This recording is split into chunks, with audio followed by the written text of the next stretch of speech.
সংবাদ পত্ৰিকা আসলে নিউজ পেপাৰ মোৰ জীৱনতো এটা ভাল অৱদান আছে।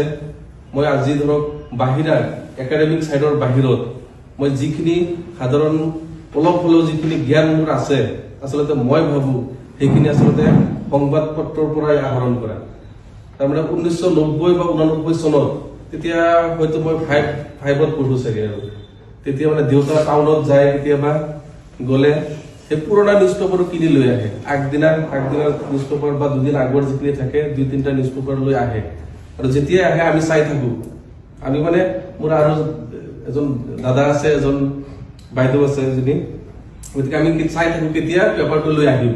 গতিকে ৰাস্তাৰ পৰা পেপাৰটো চাই পেলাই লাহে লাহে এইটো এটা উদ্যোগত পৰিণত হৈ গৈছে।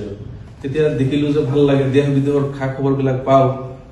আৰু আজি যিখিনি আছে আচলতে মই ভাবো যে আচলতে সব এই সংবাদ পত্ৰৰ দ্বাৰা বহুতখিনি জ্ঞান মোৰ জীৱনত পাইছো।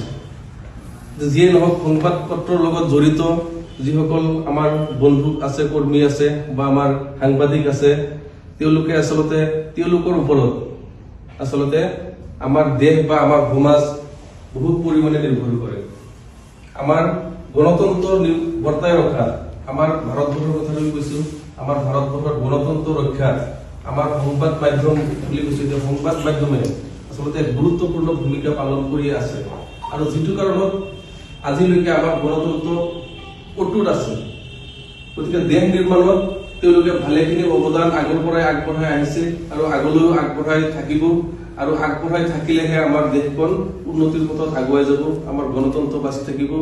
গতিকে মই সকলোলৈকে আজিৰ এই অনুষ্ঠানৰ পৰা আহ্বান জনাইছো, যিহেতু তেওঁলোক হৈছে আমাৰ গণতন্ত্ৰৰ চতুৰ্থ স্তম্ভ তেওঁলোক আপোনালোক। গতিকে গণতন্ত্ৰৰ চতুৰ্থ স্তম্ভৰ যিটো মৰ্যাদা আছে আচলতে সেই মৰ্যাদা ৰক্ষা কৰি আপোনালোক আগলৈ যাতে আপোনালোকে আমাৰ সমাজখনক আগুৱাই নিব পাৰে তাৰ বাবে মই আপোনালোকক অনুৰোধ জনাইছো, আপোনালোকক আহ্বান জনাইছো। আজি আচলতে ৰাতিপুৱা খুব কম সময়ৰ ভিতৰত এই আজি দিৱসৰ কথাটো গম পাই আপোনালোকক আচলতে মই লগে লগে আমাৰ সেলিম দা আছে দুজনক ফোন মাৰি দিছিল খুব খৰদৰকে যে আজিতো এনেকুৱা সংবাদ পত্ৰিকা দিৱস আছে, গতিকে সেইটো হিচাপত আমি কিবা এটা কৰিব পাৰো নেকি।